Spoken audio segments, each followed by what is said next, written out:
Hi everyone, Adam here, and this is what I watched for June. Just a quick overview of first time movie watches or things I saw at the cinema. Alright, let's get into it. So on the 6th, I watched Karate Kid Legends. Here's a synopsis. When masters unite, a new legacy begins. After a family tragedy, Kung Fu prodigy Lee is uprooted from his home in Beijing and forced to move to New York City with his mother, where a new friend needs his help. Lee enters a karate competition, but his skills alone aren't enough. Lee's Kung Fu teacher, Mr. Han, enlists an original Karate Kid, Daniel LaRusso, for help, and Lee learns a new way to fight, merging their two styles into one for the ultimate martial arts showdown. Yeah, so this movie basically combines the original Karate Kid with the, well, I guess it's, not really a remake, it's kind of set in the same universe now. I know some people have said this is cliche. Yeah, it is, but so was the original Karate Kid if you really think about it. Han was the character from the Karate Kid,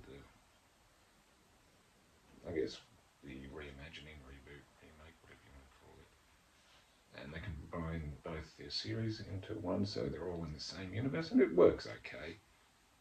But I will say Jackie Chan and Ralph Macchio do have some pretty good chemistry together, and it is fun watching them trying to use their different fighting styles to train.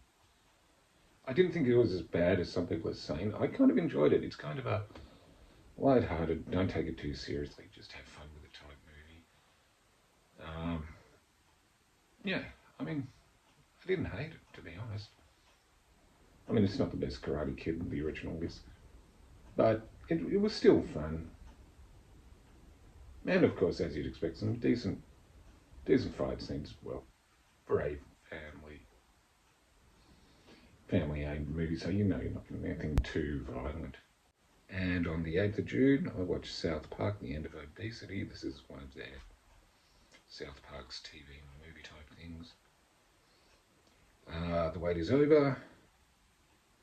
The advent of new weight loss drugs has a huge impact on everyone in South Park, where Cartman is denied access to life-changing medicine. The kids jump into action.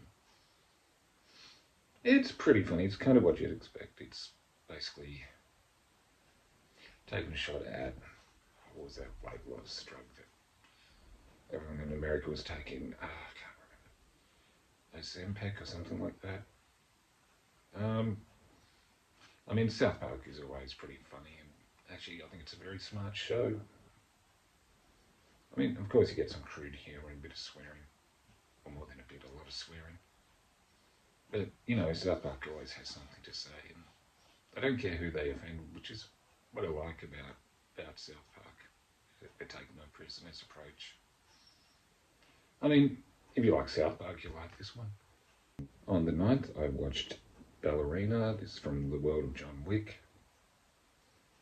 Okay, here's a synopsis. Vengeance has a new face. Taking place during the events of John Wick Chapter 3, Eve Macaro begins her training in the assassin tradition of the Ruska Roma. So I didn't mind this. It's not as good as any of the mainline John Wick movies. As you'd expect, there's some decent action scenes, and I do think Ana de Armas does a really great job. She does look good doing it, though. But yeah, I mean, it's okay. I didn't hate it. I did enjoy it. It's an okay entry into the John Wick universe. On the 13th, I watched Dangerous Animals. Here's a synopsis. The ocean leaves no trace. A savvy and free-spirited surfer is abducted by a shark-obsessed serial killer.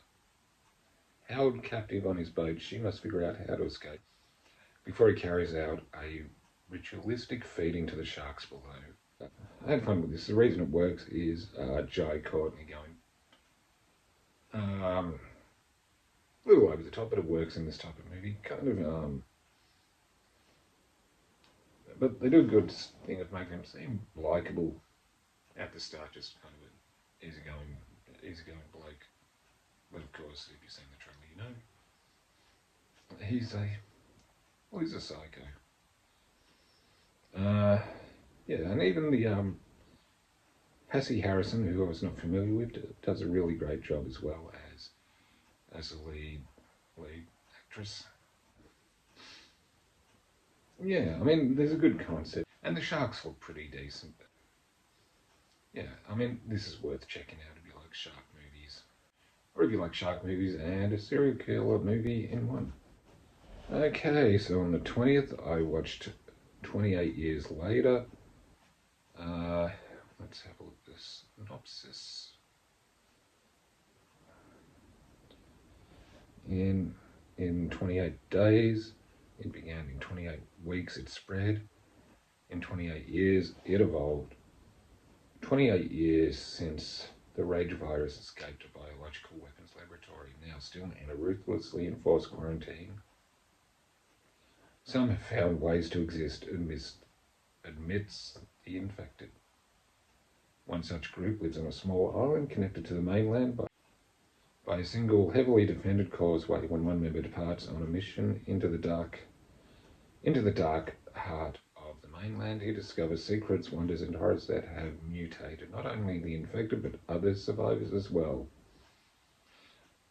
I was looking forward to this, but I'll be honest, I ultimately found it disappointing. It started off interesting. The first half did start off pretty well. Then the second half,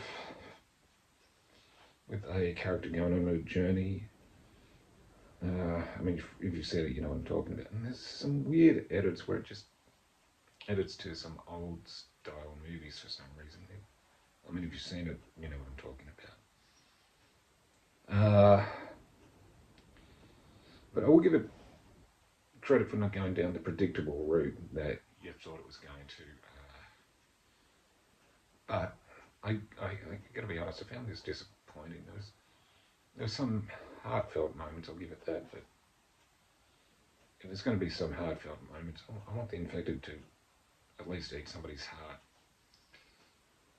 The ending, to me, I won't say anything about it. I'll just say the reference went straight over my head until some other people from, well, I guess the UK were talking about it. It's, yeah. I mean, in the UK, you'll know the reference is that person is not that well known here, but I know of him. Yeah. And on the 27th, I watched Megan 2.0. Here's a synopsis. After the underlying tech for Megan is stolen and misused by a powerful defense contractor to create a military-grade weapon known as Amelia, Megan's creator, Gemma, realizes that the only option is to resurrect Megan and give her a few upgrades, making her faster, stronger, and more lethal.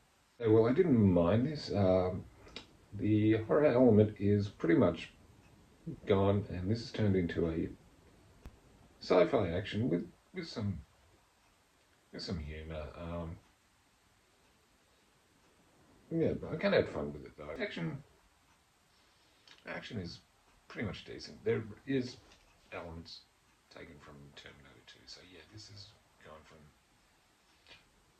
the franchise has gone from a horror sci-fi to a pretty much action sci-fi type movie now. All the cast do a good job though. And there is some pretty decent humour, mainly from Megan. Okay, so that's everything I've watched for June. Have you seen any of these? What did you think? Like, comment, subscribe. I'm Adam, and I'll see you again soon.